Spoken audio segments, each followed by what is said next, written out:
Yang Mulia Sekretaris Jenderal PBB Antonio Guterres, Sri Baginda, Yang Mulia para pemimpin ASEAN. Preambul Piagam ASEAN dan PBB sama-sama dimulai dengan We the Peoples. Ini artinya rakyat harus terus jadi prioritas. Dan di tengah tantangan dunia yang semakin kompleks, perang dan konflik, krisis pangan, krisis energi, krisis keuangan, dan bencana alam, rakyat kitalah yang paling merasakan dampaknya. Dan untuk menanganinya dibutuhkan aksi bersama yang terkoordinasi, baik di tingkat global yang dijalankan oleh PBB maupun di tingkat kawasan Indo-Pasifik yang dijalankan oleh ASEAN. Namun harus kita katakan dengan jujur, efektivitas kerja ASEAN dan PBB seringkali terkendala dinamika geopolitik yang pada akhirnya mengakibatkan lunturnya spirit kerjasama, pudarnya semangat multilateralisme, dan digantikan dengan rule by the strong, di mana ASEAN dan PBB punya pilihan yang jelas untuk terus konsisten menyuarakan penghormatan terhadap hukum internasional sebagai landasan interaksi antar bangsa dan paradigma kolaborasi yang inklusif. Mari bersama kita usung agenda pembangunan yang lebih adil bagi negara berkembang, termasuk hak untuk maju dan untuk sejahtera. Reformasi tata kelola global harus kita gelorakan agar tetap fit for purpose and fit for its time. Mari perkuat kerjasama antara ASEAN dan PBB demi kebaikan rakyat di dunia. Terima kasih. Dan dengan ini saya nyatakan KTT ke-13 ASEAN Perserikatan Bangsa-Bangsa dibuka. Selanjutnya saya mengundang Yang Mulia Antonio Guterres, Sekretaris Jenderal PBB untuk menyampaikan pidato pembukaannya. Yang Mulia dipersilahkan.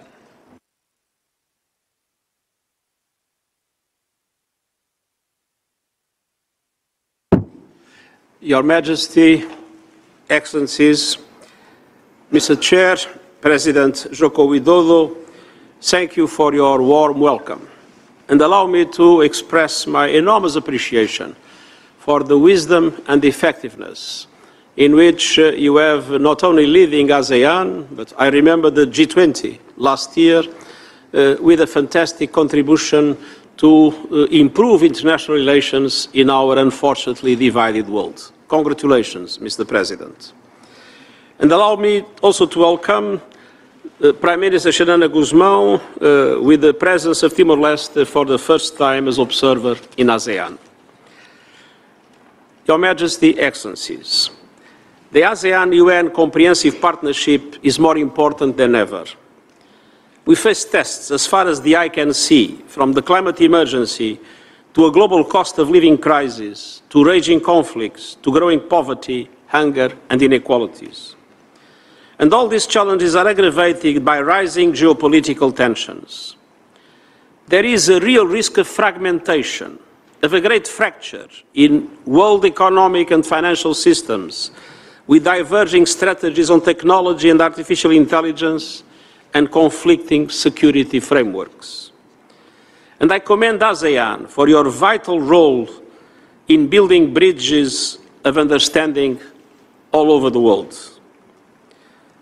ASEAN has played an extremely important role as a center that convenes all those that unfortunately represent the most dramatic divisions in today's world. And this series of summits is the demonstration of that fundamental convening role of ASEAN.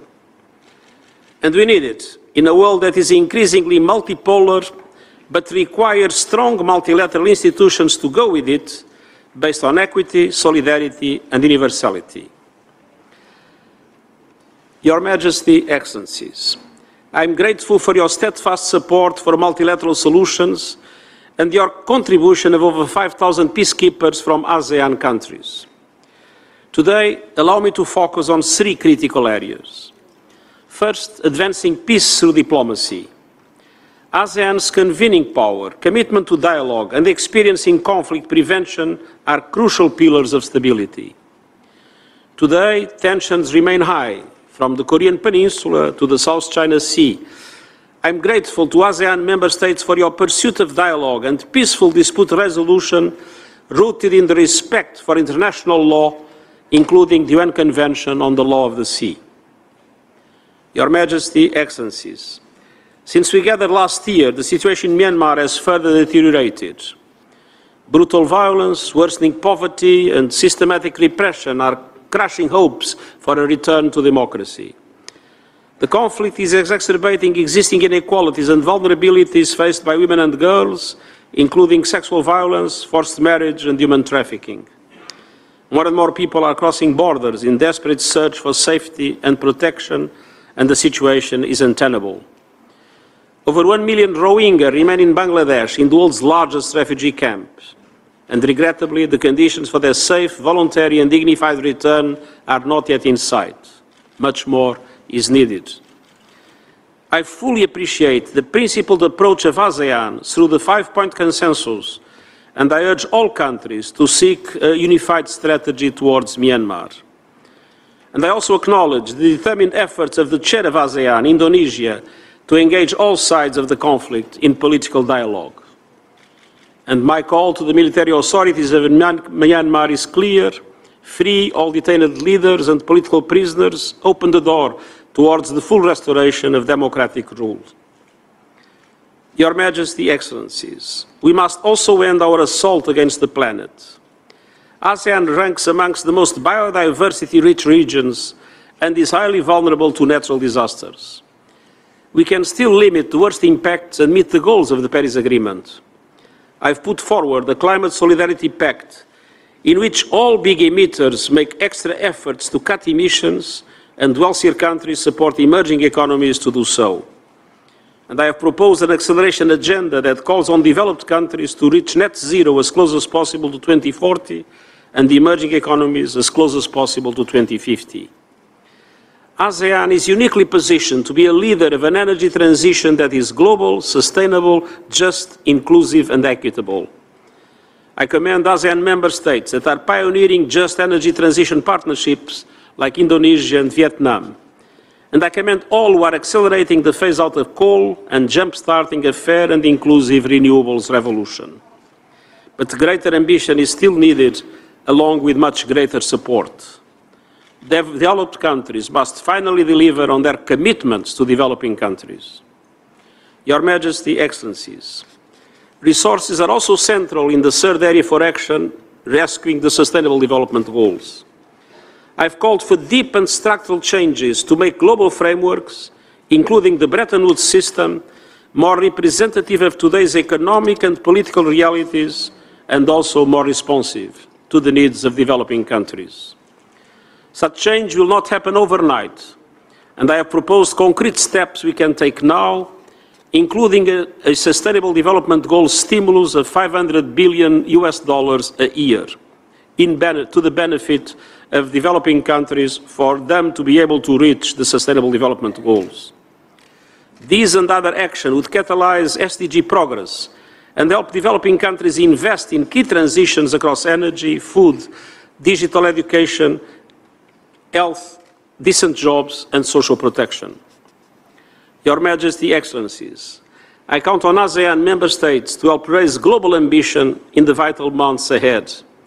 And you can always count on my wholehearted support to shape a future of peace and prosperity for the people of Southeast Asia and the world.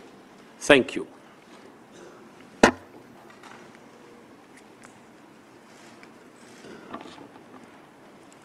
Terima kasih Yang Mulia. Selanjutnya sebelum mulai sesi pleno yang akan dilakukan secara tertutup, dengan hormat saya mohon awak media untuk meninggalkan ruangan pertemuan.